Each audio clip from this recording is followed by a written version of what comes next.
tassa bhagavato arahato samma sambuddhassa. Namo tassa bhagavato arahato samma sambuddhassa.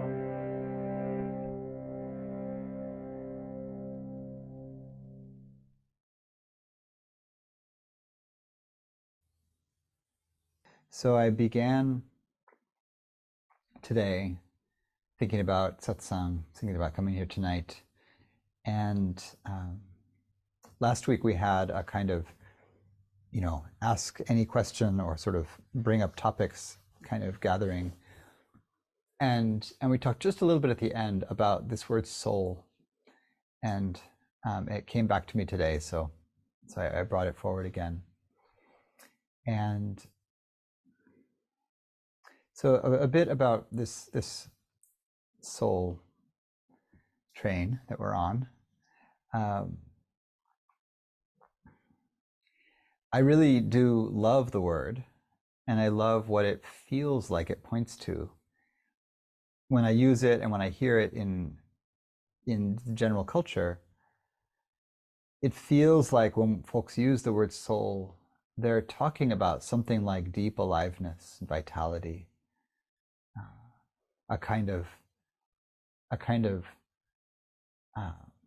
force that we can perceive and that we have in a certain way, like you can feel soulful, or you can feel your soulfulness, or you can see someone else's soulfulness, or of course you can listen to some soul music, right? Which is not separate from this whole conversation, right? The way that the word has become a marker of a certain flavor of humanness, a certain way of being. And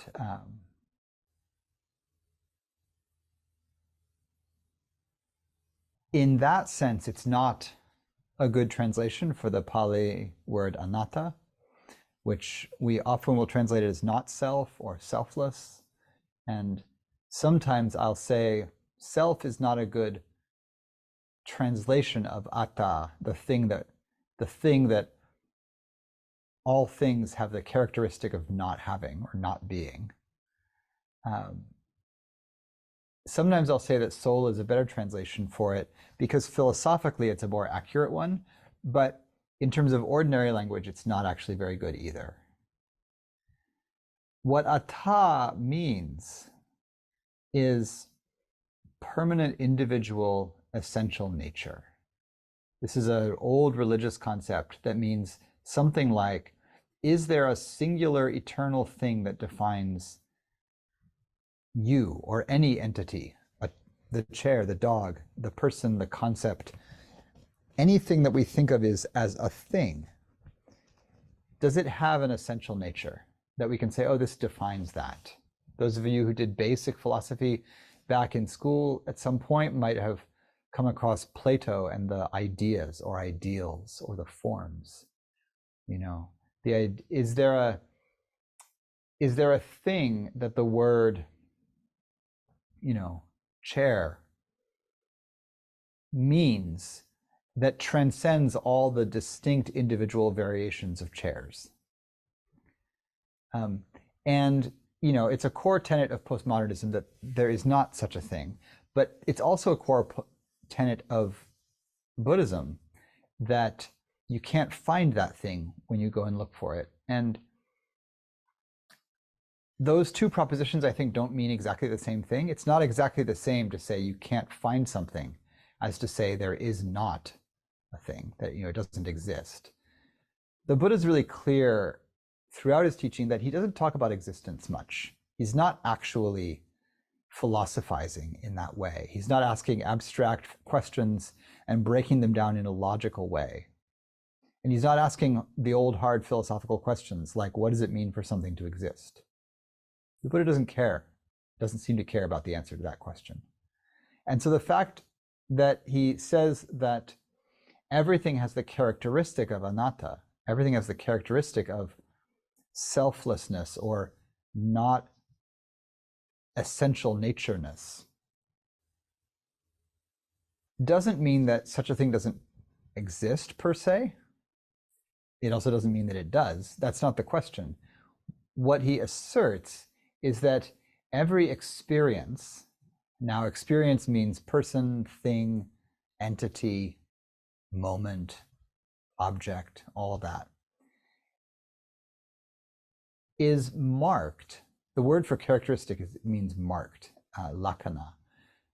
It has a mark on it. It's marked by selflessness. I'll go back to selflessness as the standard translation. And it's marked by selflessness for a very particular reason, which is that you can't find anything in a given experience or entity or object or person or thing that is permanent, that defines that thing for all time.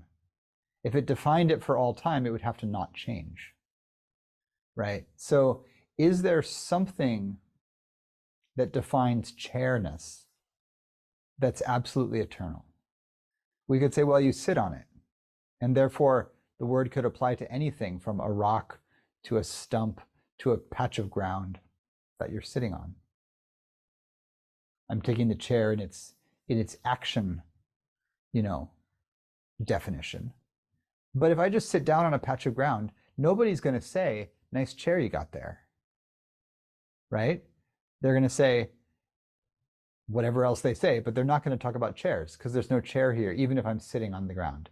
So the thing you sit on can't be the essence of chairness, right? And even if I sit on a nice rock, if it's not really chair-shaped, people aren't going to say, nice chair. They're going to be like, nice rock, or whatever they say. And so it turns out that chair is culturally determined, and it only means something in certain places and certain times. And of course, it only means something if you speak languages that have the word chair in it, and it means chair. So there's no essence in chair that you can find. So when the Buddha teaches the characteristics, he will often teach them, the canon will often teach them, the text will often teach them in terms of the 5 aspects or aggregates, the khandha. So in the morning chanting, it's invoked in a ritual way. The monks and nuns sing this every morning. Form is impermanent, feeling is impermanent. They start with impermanence. Form is impermanent, or anicca. Feeling is impermanent. Perception is impermanent. Formations are impermanent. Sense consciousness is impermanent. So rupam aniccam, vedana anicca, etc. So you start with impermanence, and then it works its way around with the same list to selflessness. Rupam anatta, vedana anatta. So form is not self, feeling is not self, perceptions are not self, formations are not self, sense consciousness is not self. So here self means self, soul, eternal, permanent essence. Form means anything that you can see or that has a visible form, but it also just means the body. So the body is not self. So the body, note the grammar. It doesn't say the body has no self or soul in it. That's a kind of existence proposition. It says the body is not self. It doesn't have a self. The self isn't a thing that you can have. Soul isn't a thing here that you have like an object. The body is not self. I think this is much simpler than we make it out to be. We get really, I think some of us intellectually oriented get really philosophical and abstract with this. But I think it's really actually pretty simple. If you identify with the body, if you say, this is me, this body is me, this is myself. And some of you in your shares in, what do we forget is impermanent, referenced the body in various ways. Oh, the body's not self. So if I think that my body is me, then I am setting myself up for a whole set of very particular fears and anxieties. I'm afraid of getting sick, I'm afraid of being injured, I'm afraid of pain, I'm afraid of dying. I'm afraid of all the things that happen to bodies. If the body is not myself, I may still really not want those things to happen, but the fear is not the same. The fear isn't existential in a certain way. I think if I really realize that the body, it doesn't define me, I may still not want to die, but the tone of that fear may change. It might actually become a very different experience. I might still hold that, it's beautiful and wholesome and useful to love living. I enjoy living. I'm happy to stay alive. I want to be alive. But that's different from feeling like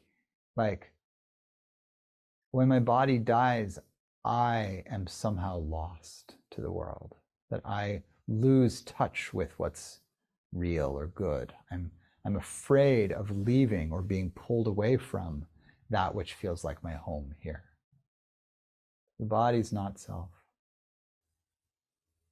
How much identity and narrative we wrap into the self. Many of us live in cultures that have trained us to place huge amounts of energy and attention on how the body looks, how it moves, how it feels. I'm somewhat partial to giving attention to how the body feels because I'm partial to comfort. But I find myself, I have the same conditioning as everyone. So, I look in the mirror and I say, oh, how's the body looking? And I say, oh, beard's getting a little wild. And I have some story about that, and then other people have stories about that. And it's like, it's a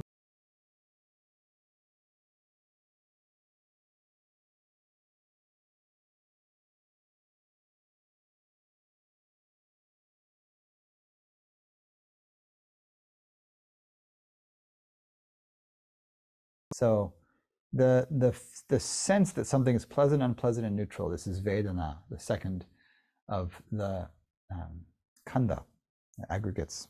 Feelings, not self. What are the feelings? The feelings are this basic affect layer, the foundation of the emotional life, where there's the instinctual perception of everything moment to moment as pleasant, unpleasant, or neutral.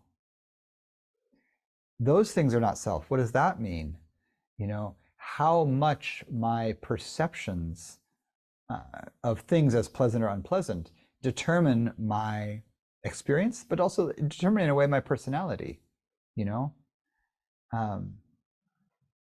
My kid came home from a friend's house with a couple of books, a new series of books that I really don't like.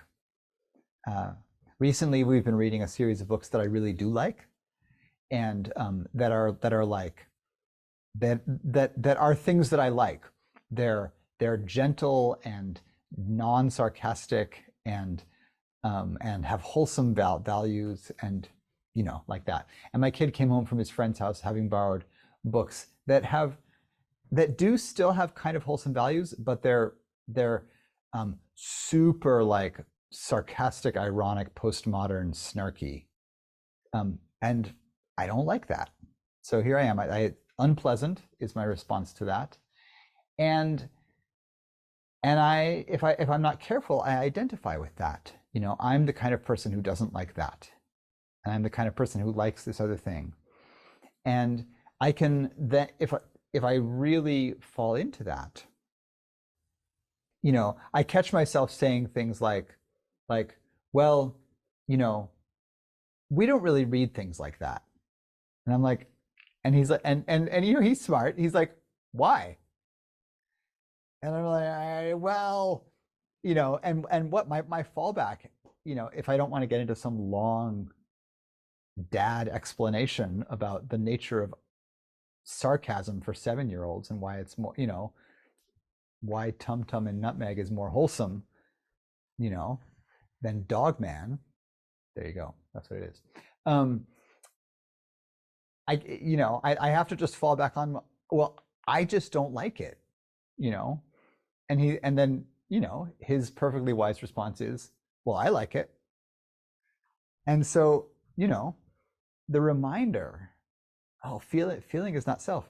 It doesn't solve the problem. We still have to figure out what books to read and, you know, how to transmit decent values in a hyper-ironic culture, I tell you. But the dukkha, the suffering, right? I have a chance to like kind of turn down the suffering a little bit if I can figure out how to not identify with my preferences in that way. I still might decide we don't read that stuff, you know, or we do, or whatever. Maybe you get a moral at the end about sarcasm, but identifying with the preference will make it worse. It'll make it more painful, right? And so partly you can see here that the model here is not that, you know, it's not that feelings don't matter or the body doesn't matter, and it's not that they don't exist, because they clearly do, and it's not that they're not real, which they clearly are. This is not a system that says that those things are illusions or we should somehow discount them or ignore them. None of that is here. Some of that will appear in later non-dual traditions, but it's not here in the early system. But identifying with them will cause problems, will cause dukkha, will cause dissatisfaction. So the third one is perception. Perceptions also is a kind of recognition or labeling.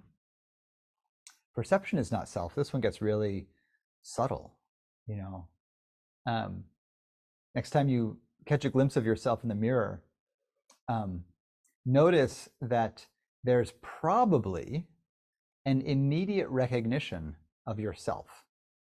If you see yourself in the mirror and without even thinking it or feeling anything particular necessarily, you probably have an immediate recognition of yourself as yourself. And of course, you could just look around your room and likely you recognize everything in it. You have a name for everything. You know where it came from. You know its story. If there was something in the room that you didn't recognize, you'd probably notice that right away, right? Who put these weird shoes over there? You know, whose shoes are these?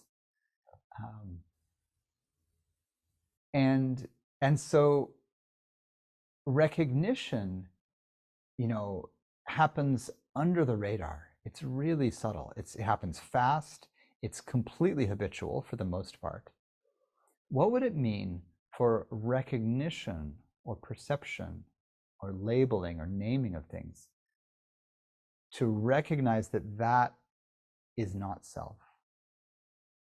That there's not a self to be found, or that identifying with perceiving is going to cause trouble, right? One of the ways this classically causes trouble that the Buddha talks about is that it causes trouble when the perception of something is possessive, for instance. You know, everything here in this room is mine. My books, my cello, my shoes, all my stuff, right? And of course, there's this person with this beard talking. I can see them. And, you know, perception of that. Oh, that's me, right? That's mine. It's my image, my body, all those things. So built into this perceiving is one of the deep layers of identification that we fall into, right? Anytime you think you know what something is and it's yours or it's you or you have a fixed relationship with it, there's a kind of selfing going on. There's a kind of creation and sustaining of a self there, of an eternal relationship, or at least the setup of an eternal relationship.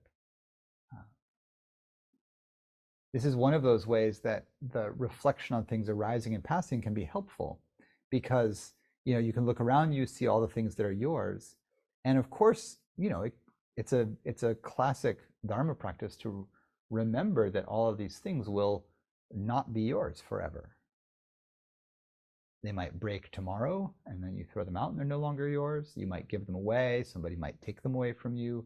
You'll die at some point. Everything is on loan, from nobody, but it's come into your possession, and it will depart your possession, and maybe it's even worth looking around you and recognizing that a lot of these things in the room will outlive you, right? Like that cello could be playable long after I'm dead. That chair could be sittable long after I'm dead. So actually, it's borrowing me, maybe. So perception is not self. Watch out for the habit of identifying or creating personality, self, soul, identity out of the perception of something as a thing, like whatever is right. Built into perception is story. Story really gets going then in the next of the aggregates, sankhara. Sankhara is the mental formations or the volitional formations or the karmic formations that we can think of as the intentions, impulses, choices, narratives that spin around things. So, I have all sorts of sankhara around the cello. I wanted to play it in 4th grade. I didn't get to. I played something else. I didn't like that thing. I studied music for 30 years. I liked it. I hated it. I had a whole identity around it. Like so much sankhara around music. And now there's this cello sitting there.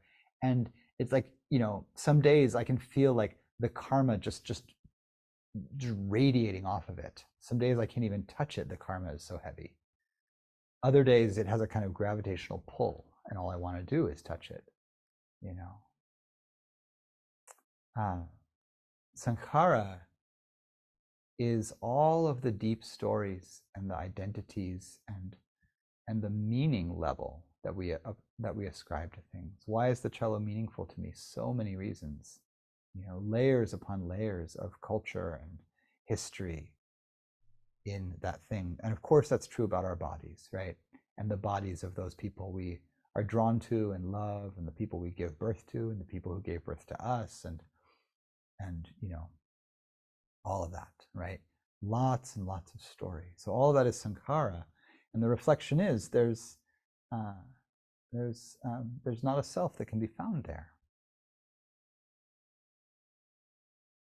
So what this starts to get, a little rug pulley outy. Like what happens if you start to really address the narratives that structure our entire being as temporary, as conditioned, as like, well, they, it's a temporary story that arose based on conditions. It's no more true than any other story. That's a dangerous last bit there in our sort of post-truth moment. We're not talking about the facts of things, we're really talking about the perception of things. So the story I tell about something is a story. Stories can totally point to facts that other people can agree on, and they can totally be lies and made up and point to things that didn't actually happen. It's appropriate to make a distinction between those. The thing that this is really pointing to is not that level of things, the sort of material reality of the stories. What it's pointing to is how we identify with them. Really, what's making us suffer, and what's the maneuver for suffering less in relation to our stories.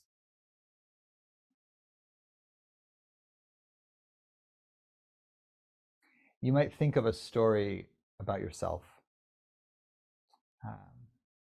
You might, in your mind, complete this sentence. I'm the kind of person who, you see what comes. I'm the kind of person who,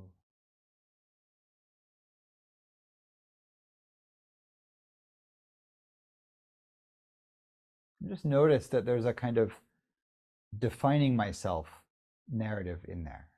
Whatever you thought of, almost doesn't matter. Something in there is saying, oh, this is part of how I know myself.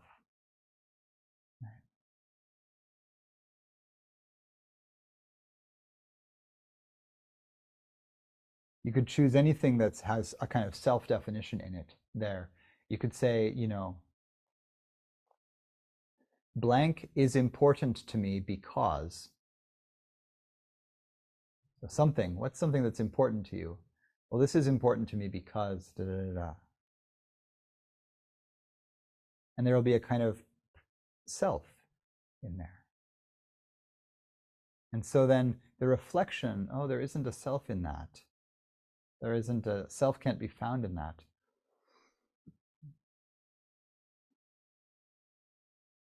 Is a way of saying that, you know, that story reflects, it doesn't reflect me in my whole lifetime trajectory. It certainly doesn't reflect me in my many, many lifetimes trajectory, if you want to go there. It doesn't reflect all of my ancestors and, you know, what my people have wanted or felt. What it may be is a good mirror into how I'm feeling right now. Right? It's momentary. So it can't be my essence, and it can't be my like soul or myself. What it is, it's my moment. Like it's an experience. I can say right now, you know, music is important to me because, you know, it's part of how I feel connected to something larger than myself. Maybe, you know. But if you asked me that 10 years ago, I would have said something completely different, probably. And 10 years before that, and 10 years before that. The last of the aggregates is consciousness, sense consciousness. This one I think is actually easier than many of the others because it points to sensory experience.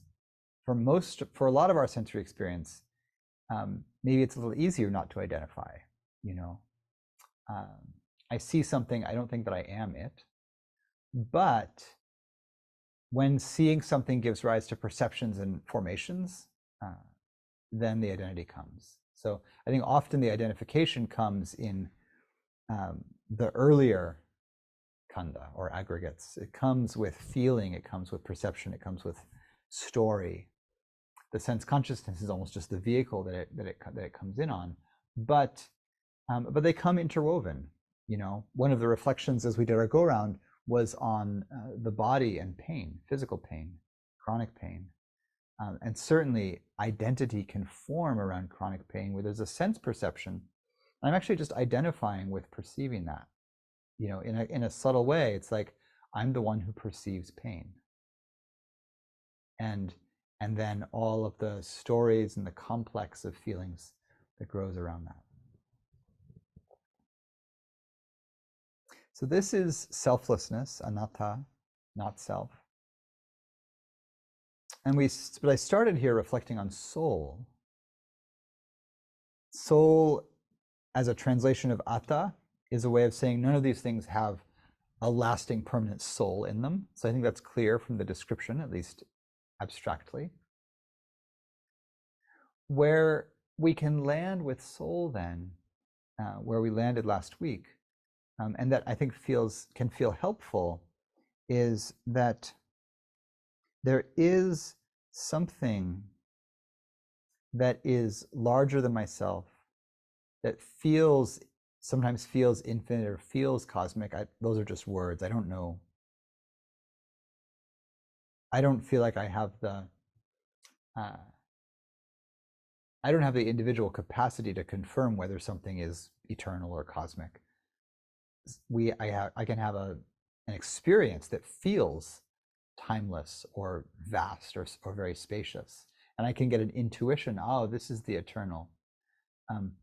But experientially, it's actually not really possible to distinguish between, let's say, the feeling of boundlessness and that which we could philosophically or, you know, existentially say this is truly eternal, right? What, you know, one of those is an experience, the experience of I can't sense any boundaries, to like the sense of love or consciousness or beingness or awareness or the divine. And it's another to say that because I'm having that experience, I therefore know that there is such a thing as the divine that is eternal and infinite, right? That's an existential proposition that I don't have evidence for. The evidence is that I have an experience, and in this moment it feels boundless. And so soul, I think, points to the wholesomeness of deep experience. That it's wholesome and good and awesome and healthy to experience the beauties and extraordinary depths possible in experience. And that in a certain way, those beauties and depths, they don't need a philosophical proposition of eternality to be good. Nothing in spiritual experience needs the proposal that there's a God or that there's an infinite or that something is eternal. Those concepts don't add anything to a mystical experience. If anything, they weigh it down with more concepts. I think soul is a useful word because it reminds us that we are not shallow, that we are complex and vibrant, and that things are mysterious, right? And that the universe is all sorts of things, that it's, beautiful and chaotic and sexy and vibrant and mysterious and fluctuating, and that we take part in all that. Eros, soul is a kind of Eros type word. And so soul is real, but it's not a thing that you have.